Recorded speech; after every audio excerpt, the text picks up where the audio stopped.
Flash fiction counts, okay? They have a really good beginning, middle, end, or at least that's what I've tried to do in my flash fictions. Why am I only doing a video now when I have 3 flash fictions on my channel? Because I've been busy, okay? I've been busy. I've just gotten round to it. So, let's talk about the 3 flash fictions I did. So the first one was saying no. Here is the video. You ever have trouble saying no to people? Like, even if it's no trouble or it's too much for you to do, really, you just can't stand to disappoint people? I promised my therapist I would start saying no, but it's not easy. One morning I woke up and I said, today's the day. I'm going to say no to the first request someone makes, even if it's just a cup of tea or something. So I practiced saying no in my head as I got ready for the day, and as I get outside, there's this blinding light. My whole existence feels like it's been pulled apart and put back together, and suddenly I'm in front of this kid who has a crown and is crying, "Mighty hero, save my kingdom," they say. I'm so confused. And the only word that pops into my head is the one I've been practicing all day. No, I tell them. Boom! The light appears again. I'm back outside my house. You know, that was probably for the best. I would have made a terrible hero. So this fiction came from a discussion with a friend.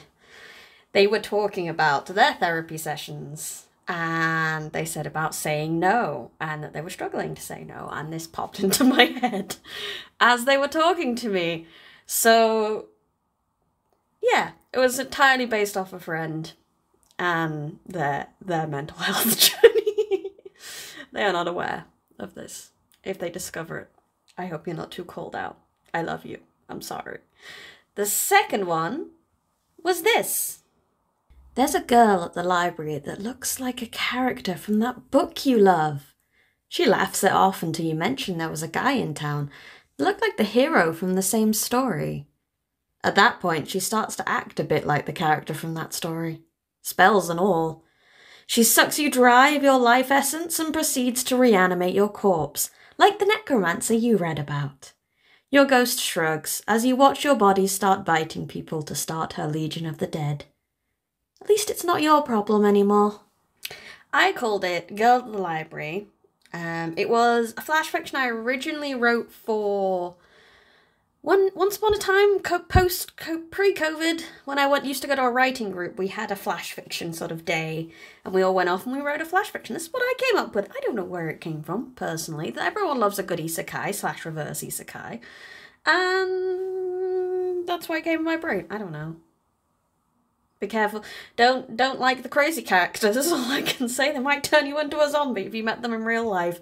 Who knows? And the last one is this. Contract conflicts. Am I right?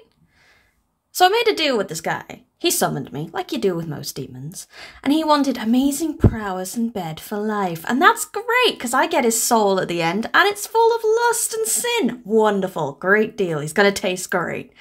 But then when I go to collect, this wizard turns up, and he's waving another contract in my face. Apparently, the two-timing bastard sold his soul to a wizard as well. I really shouldn't have been surprised, considering what he asked, and two-timing, but hey-ho. So, I go to make another contract. He wants it for some kind of experiment, and I want it to eat. So he can have it for the experiment, and I get it afterwards to eat. Or he finds an equivalent soul if he destroys it. So I sit there, and I make a beautiful contract. Write it in blood. In wonderful old scroll. It's beautiful. I spend a long time on it. Maybe a bit too much time, because by the time I come out of it, it might have been 100 years. And when I find the wizard again, he's made what I can only describe as a soul fast food restaurant called McSouls. He's managed to make copies of this soul so that demons can eat it and buy it at a reasonable price. 1 regular McSoul he gives me. I think our business is done. McSouls. McSouls was something I wrote for Halloween originally, once upon a time when I had a Patreon. This is a shortened version of the original one. The original had a lot more swearing. The wizard was referred to as Bitch Wizard, and there was a lot more sassy back and forth between them, but I thought it would be a good... It would make a good flash fiction if I could condense it down to its main parts, and it did. I am quite proud of all of these. I hope to write more. Did you enjoy them? Please let me know.